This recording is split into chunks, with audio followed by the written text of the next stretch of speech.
Corinthians e o México quebrou. Tudo bem, pessoal, a gente está começando mais um programa Papo na Rede. Hoje é dia 15 de outubro de 2015, dia do professor. E é por isso que nessa tarde, agora 16 horas, aqui no estúdio Conani Online, sob os botões lá da mesa da sala técnica do Daniel Shaw e eu, Carlos Bergantin, a gente vai conversar com o Sérgio Moraes, professor.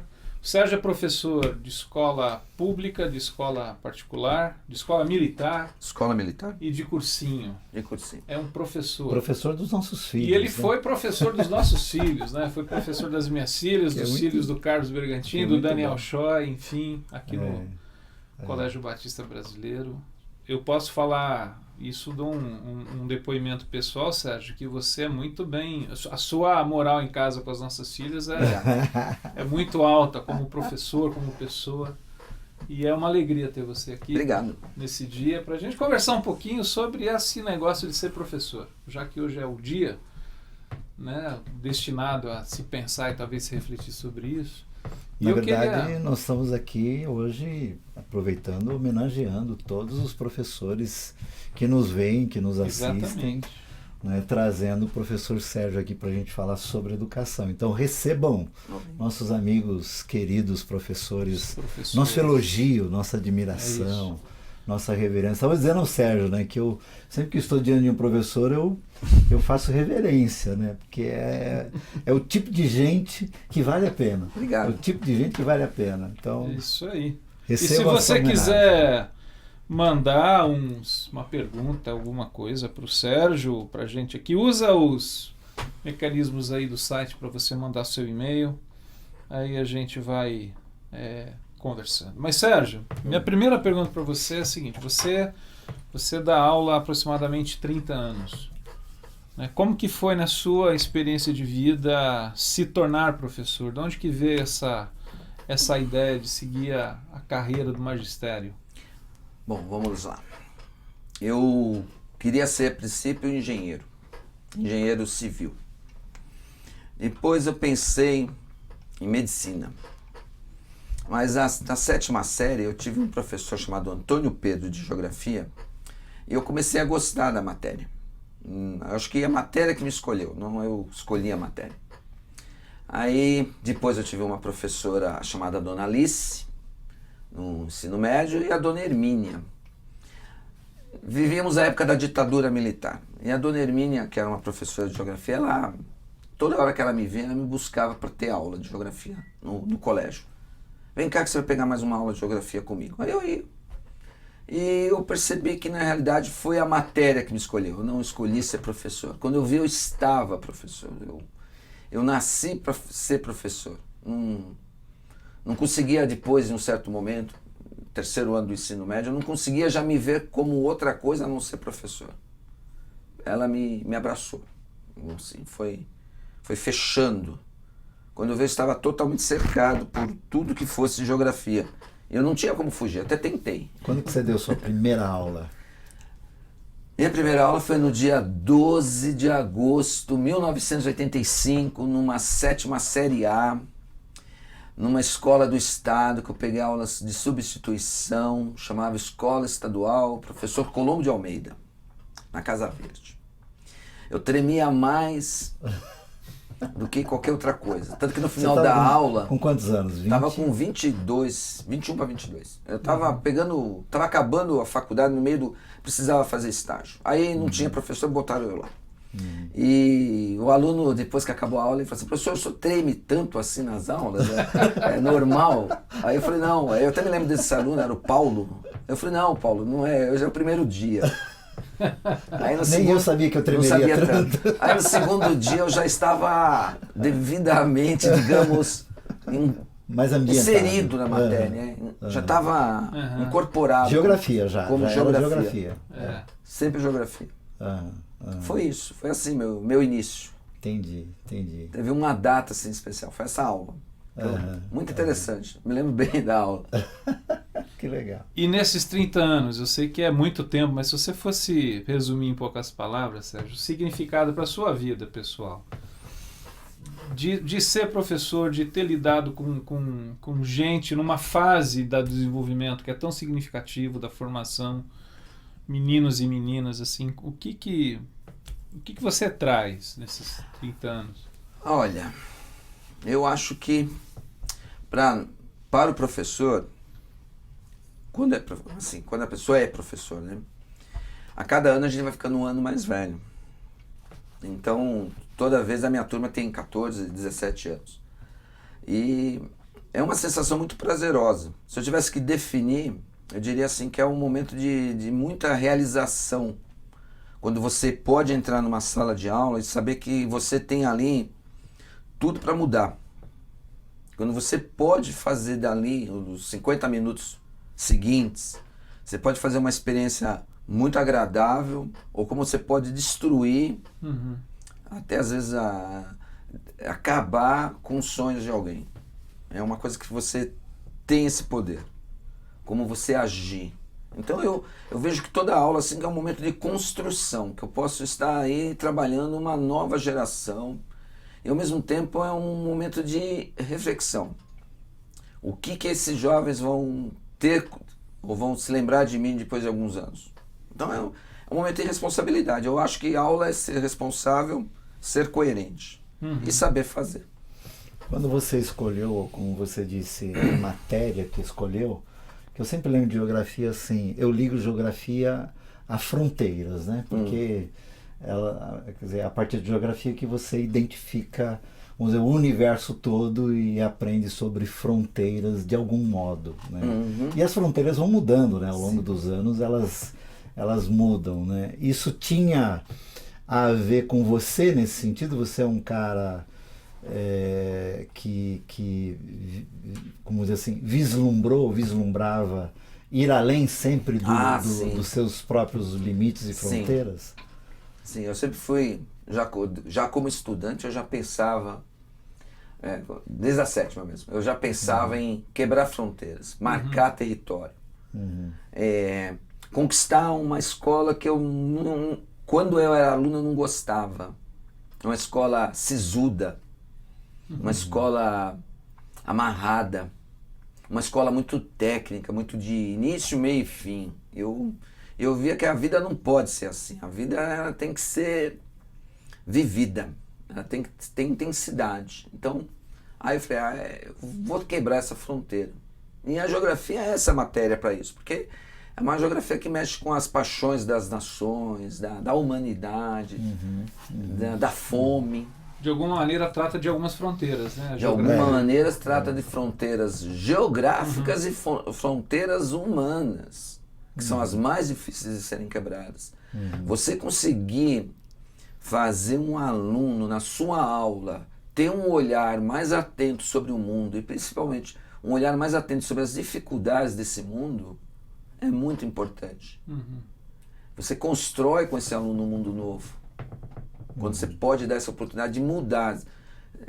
Eu vejo um aluno como uma carta para o futuro, que você pode mandar aquela carta para ali, pode ser um futuro político, um futuro advogado, um futuro gestor de empresa, que tem que ter um olhar mais apurado sobre o mundo.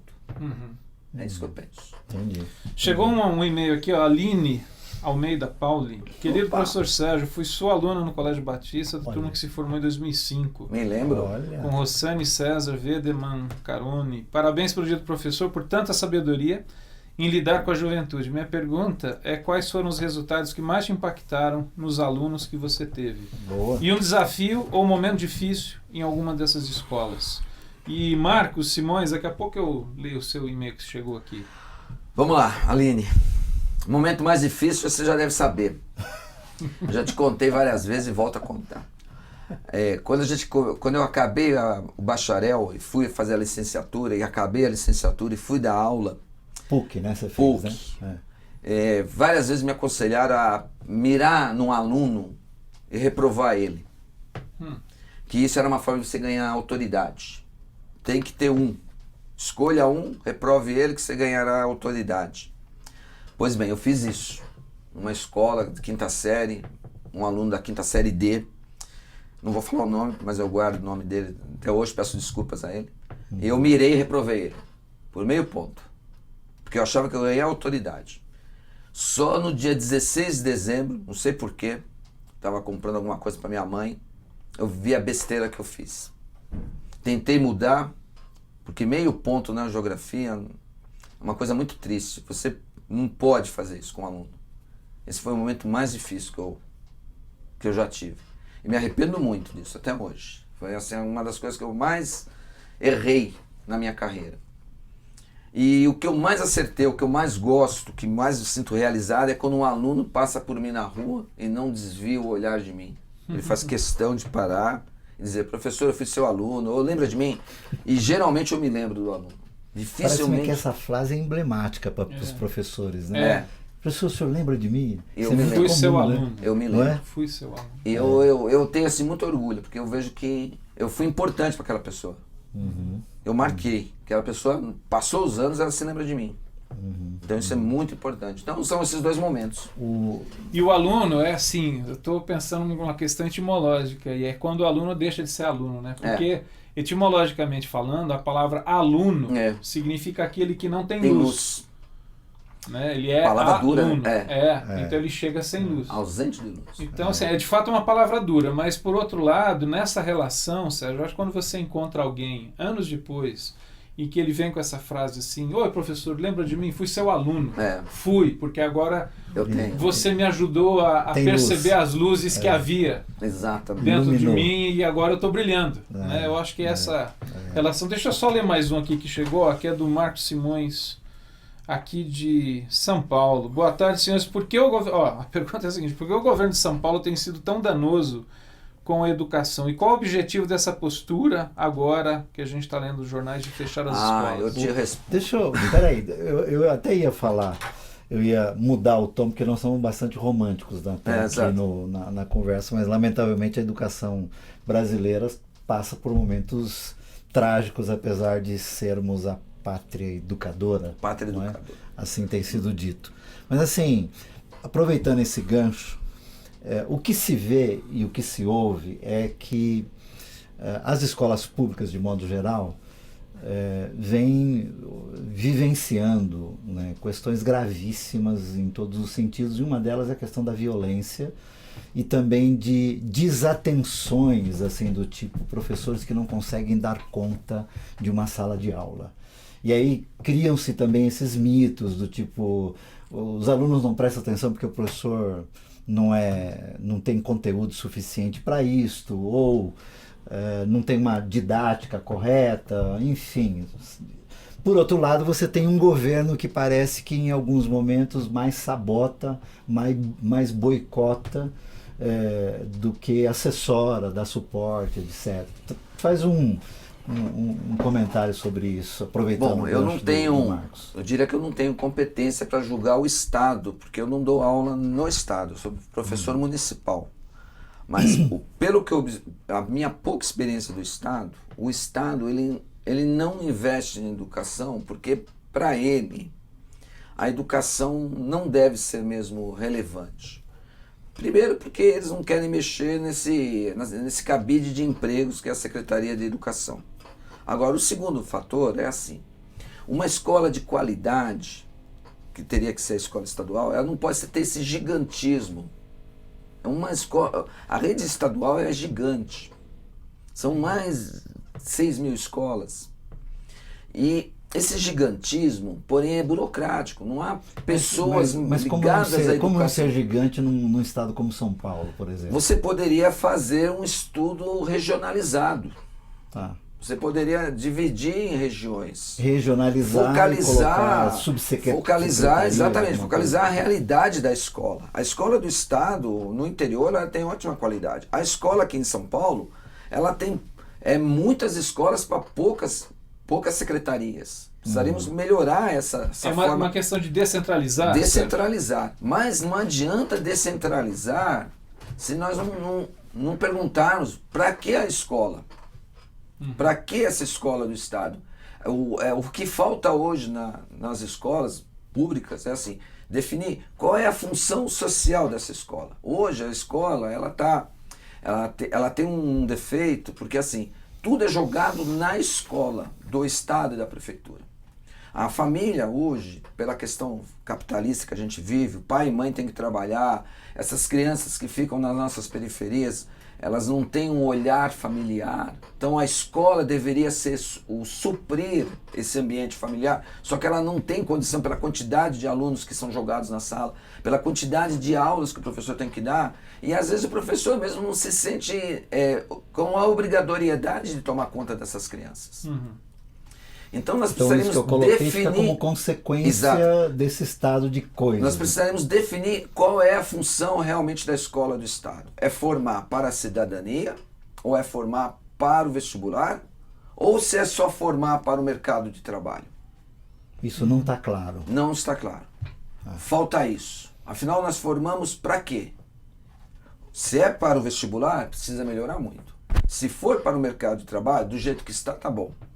E se for para a cidadania, estamos muito atrasados ainda. No seu caso, você pensa que uma escola tem que ser para a cidadania. Para a cidadania.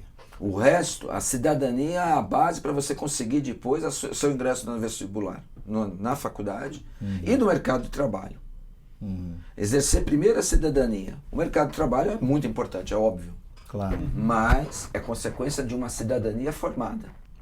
Até para que nós tenhamos no futuro cidadãos, sim, cidadãos mais profissionais. Não, e assim, com índoles, né?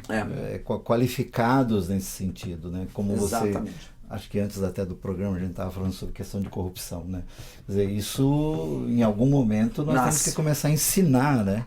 E é na escola que nós temos que combater. Tem que começar a ensinar sobre isso. Isso é cidadania. Isso é cidadania. E essa mudança do governador agora, do secretário, na realidade é uma forma de quebrar. Eu até comentei isso em casa e comento com meus alunos, porque os professores do Estado fizeram uma greve agora de 90 dias.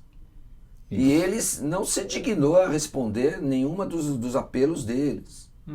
E ele pensou, agora que eles perderam a greve, porque eles não conseguiram nada, tiveram que voltar para a sala de aula, ele deve ter calculado que essas escolas que têm o ensino fundamental e médio, eles estão chegando perto desse nível de formação intelectual e de cidadania que ele teme. Então eu vou descentralizar, isso fica mais fácil de cuidar, fica mais fácil de policiar e até mesmo de isolar pensamentos. Entendi. Grave isso, né, Sérgio? Mas isso é uma visão de um professor que está em sala de aula, né? Mas ele vai ter as suas desculpas administrativas. Parece-me que as críticas todas vão nessa direção e noutras, piores exatamente. Ainda, né? Ó, mais um e-mail aqui, ó, Carioca do Plínio Airosa. É isso mesmo? É isso mesmo. Aqui de São Paulo, gostaria de parabenizar o professor Sérgio por fazer jus ao título de mestre. Na prática, é um privilégio ser sua colega de trabalho e minha filha ser sua aluna, que sua vida seja longa. E o Fernando Vargas, parabéns, professor Sérgio, pelo seu dia. Tenho muito orgulho de servir ao seu lado na Igreja Batista Betel. Olha aqui aí, na Zona Norte de São Paulo. É meu pastor, é meu pastor. Isso daí, muito bem. Então, que legal. Agora, Sérgio, falando, o Fernando, que é o pastor da Igreja Batista Betel, você é um cristão. E a gente estava brincando assim, suas referências de ensino. Né? Você falou do Paulo Freire, você falou do russo, que é o Makarenko. Aliás, quando ele falou que foi aluno do Paulo Freire, eu morri de inveja, que estou em pecado. Já que tem um pastor nos assistindo, ore por mim. Só de imaginar estar perto do A gente até brincou, mas Freire. falando sério, sobre a questão de Jesus como mestre. Certo. Né? De alguém que ensina e tal. O que enriquece a compreensão do Evangelho na sua prática como professor, Sérgio? Muito. A tolerância, o amor, o olhar amoroso. O aluno ele precisa olhar nos teus olhos e ver o amor. E eu faço muito isso, né?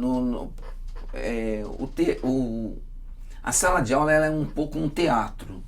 Assim, é um momento que a gente pode estar com uma dor tremenda, você tem que estar mas você tem que entrar lá e dar o seu recado.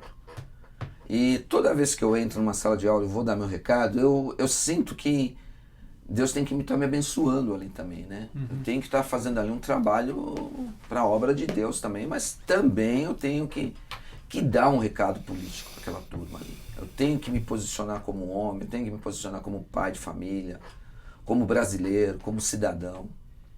E aquele jovem tem que ver alguma coisa a mais em mim. Ele não pode ver só um professor. Ele tem que ver algo de confiança. Acho que é fundamental isso, você transmitir algo para ele. Que é um momento que você tem para interagir com aquela pessoa. Uhum. E se você não interagir bem, e o aluno percebe isso, ele nota. Tanto que o pessoal do Plínio Heróis é uma escola municipal, e eu vejo que houve interação aí já, né? Eles é isso. Eu acho que precisa ter interação.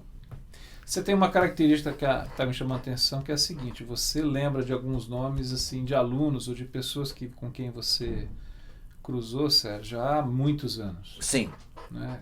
Que me parece que identifica essa maneira de você trabalhar como professor de uma forma humanista, estabelecendo um vínculo pessoal. Sim. Na prática, como que isso acontece quando você recebe uma turma nova? Olha, engraçado. Quando eu recebo uma turma nova, eu não sei o nome de ninguém.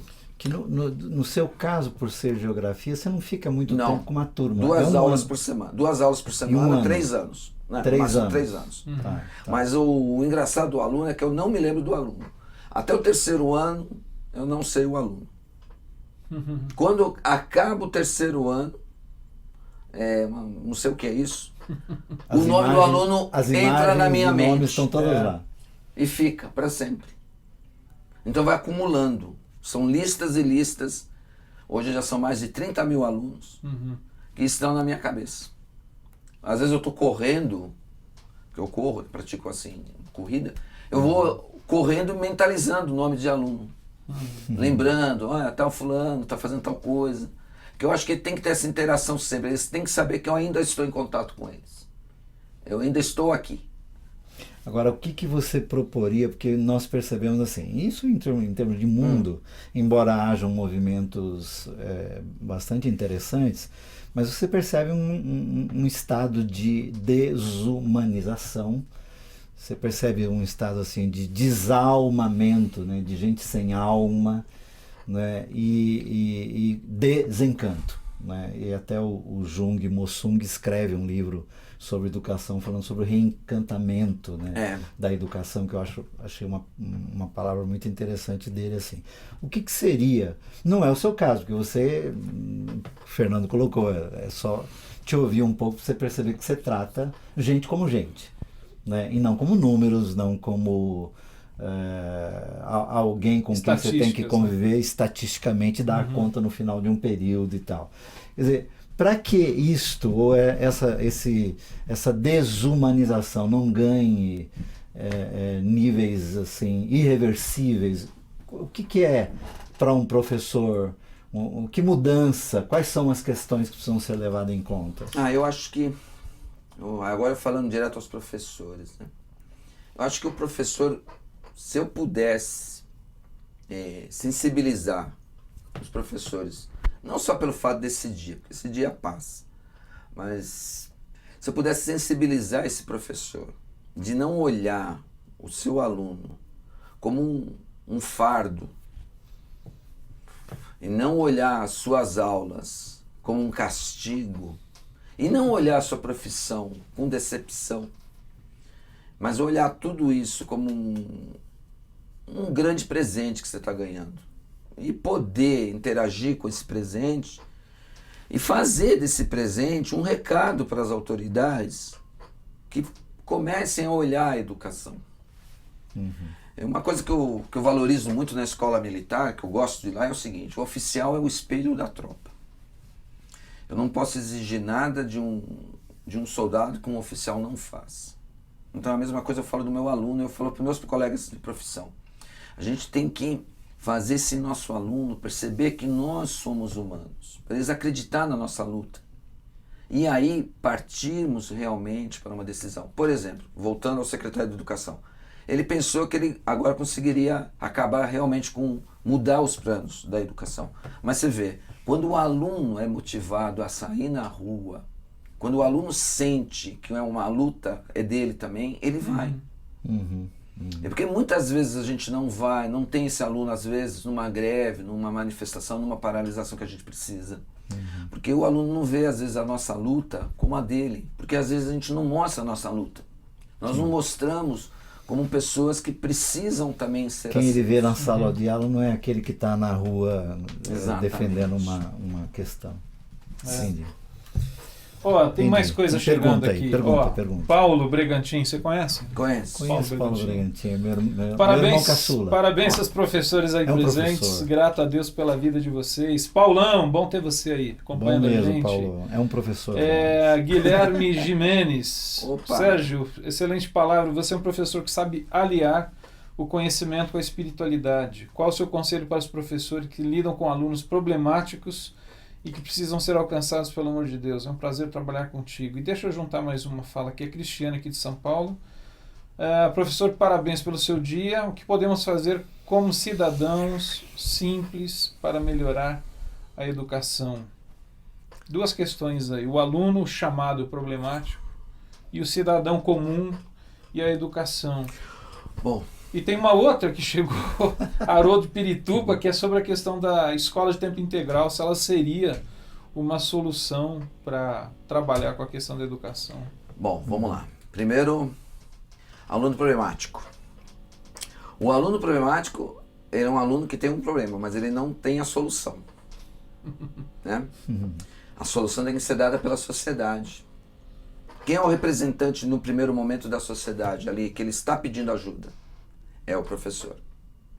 Mas e se o professor não quiser resolver a questão desse aluno?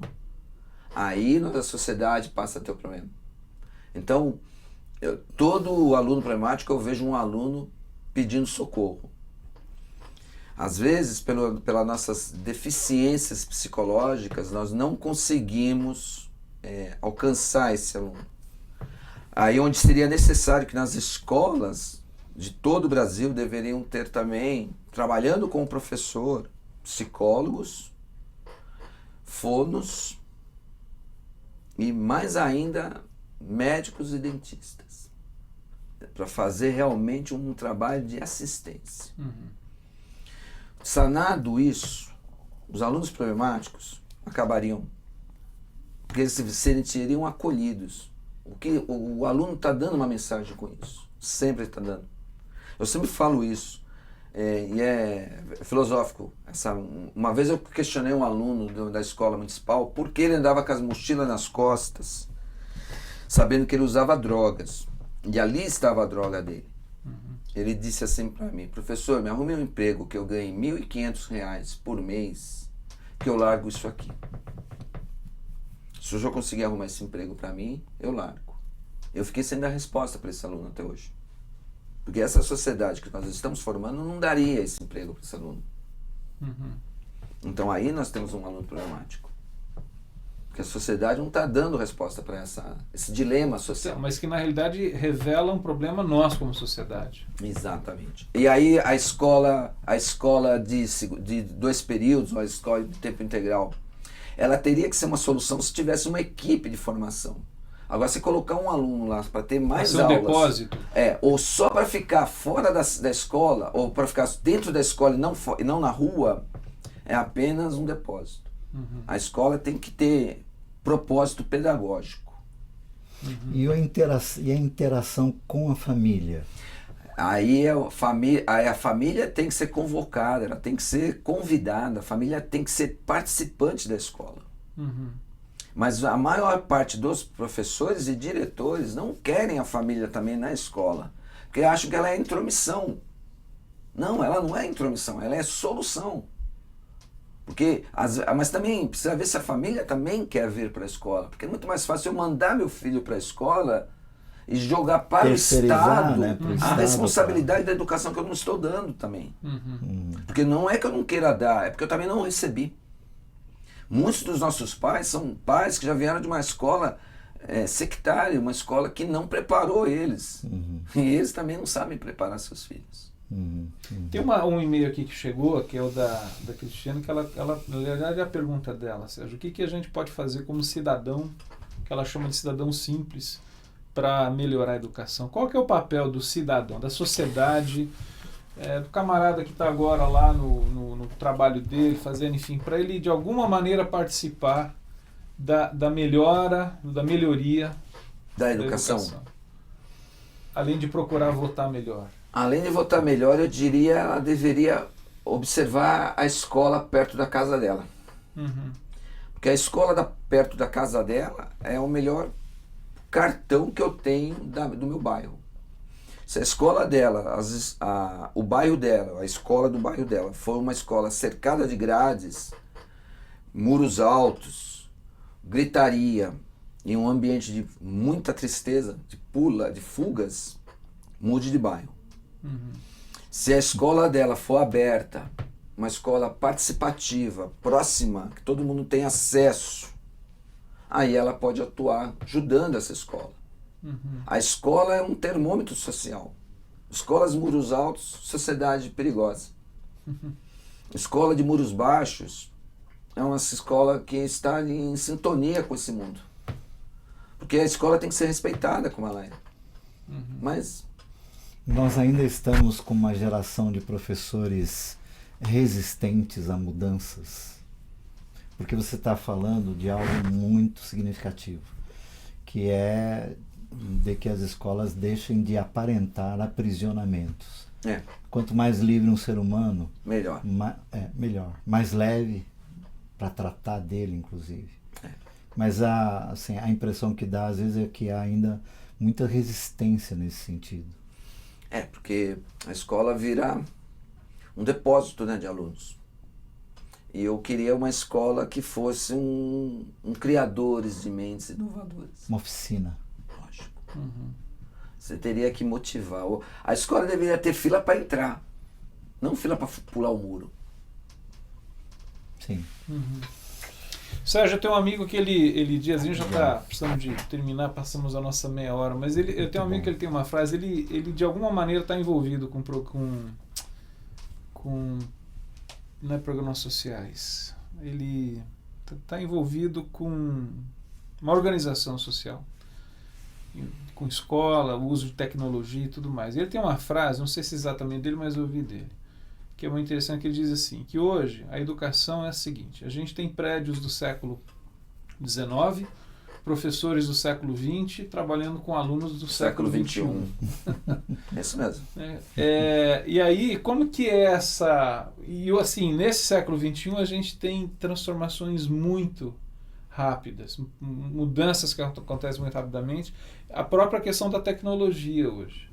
Né? Quer dizer, você percebe daqui para frente uma mudança assim, na estrutura de educação, de escola, das relações, de formação de professor, pensando naquilo que, enfim, as mudanças que estão acontecendo, as possibilidades que podem acontecer. É um horizonte que oferece coisas boas? Olha, eu diria que quando chegar a geração dos anos 90, a de 80 está chegando agora, ainda não tem como medir. Eles estão chegando agora na sala de aula, como professor. Uhum. Então eu tenho pouco contato. Eu acredito que quando chegar essa turma nova, vai melhorar sim. Porque o professor, que se ele optar em ser professor, ele tem que saber que agora ele é vocacionado. Ele tem que entrar sabendo que ele vai ter que ser professor. Ele não vai mais poder ser um dador de aula, ele não vai ter condição. Hoje a concorrência é muito melhor. O professor Google, ajuda muito mais do que ele. Então, se ele não realmente passar uma coisa que nunca a tecnologia vai ter condição de substituir, a humanidade. Então, nesse sentido, aí ele consegue. O Google, ele não consegue substituir um professor, mas ele consegue substituir um dador de aula. Com certeza. E os dadores de aulas perderão sua oportunidade, e aí é o momento deles se transformarem verdadeiramente em professores. Uhum. Porque um aluno que busca uma informação no Google, ele vai buscar sempre no Google a informação e vai ter a informação precisa. Mas na hora de um aconselhamento, na hora de um modelo, na hora de um exemplo, vivenciar uma situação, é o professor. Aí não é só o conhecimento, não é só a ciência, não. É a sapiência. Aí é sapiência. Como diria Rubem Alves. Fernando, eu fecharia com aquelas 3 palavras que você colocou. Que o aluno não seja um fardo. Que a profissão não seja um encargo, né? Um castigo. Um castigo. E que... Como é que era? A última palavra era uma decepção. E que a profissão... Fardo, castigo. A profissão não seja uma decepção. Isso. É isso aí. Que o aluno não seja um castigo, um fardo. Um fardo, que dar aula não seja um castigo e que a profissão não seja uma decepção. Gostei muito disso. Muito bem resumido. Muito bom. Sérgio Moraes, obrigado por esse tempo obrigado. seu aqui, essa tarde, nesse dia do professor. Bom conversar com você. Obrigado. Obrigado pessoalmente, falo em meu nome, em nome do Carlos e do Daniel Choi, por você ter sido Quem cuidou o dos professor nossos que filhos, você nós foi. amamos assim sem conhecer. Exatamente. Dos nossos filhos, isso é muito bom. Aos demais professores, nosso abraço, nosso reconhecimento, nossa gratidão. Apesar dos pesares, das dores, a gente sabe que nem tudo é flores, mas é das mais faz nobres parte. das profissões. Ainda é. Ainda é das mais nobres. E o Carlos Bregantin, parabéns a eles, porque essa semana ele está fazendo 60 anos no sábado e completando. Então, logo tenho dito aos que me conhecem que eu entro naquela fase mais sexy da minha vida. Verdade. Sexagenária. Aqui no estúdio vamos ter uma surpresinha pro Carlos daqui a pouquinho, então é isso daí. Daniel Choi, obrigado pela transmissão ao vivo desse papo, que fica disponível no YouTube e aqui no site do Conioni Online para você acessar a qualquer tempo, tá bom? Boa semana para vocês e a gente se vê na próxima quinta, provavelmente com 2 programas. Opa! Scott Horrell, 3h30. Tá, outro professor. Opa! Exatamente. E 16 horas com o Zé Roberto Prado. Que falando bom, sobre os imigrantes sírios aqui em São Paulo. Tá bom? Que bom. Grande Valeu. abraço. Até Tchau, mais. gente. Até. Muito bem. Acabou? Eu acho que sim.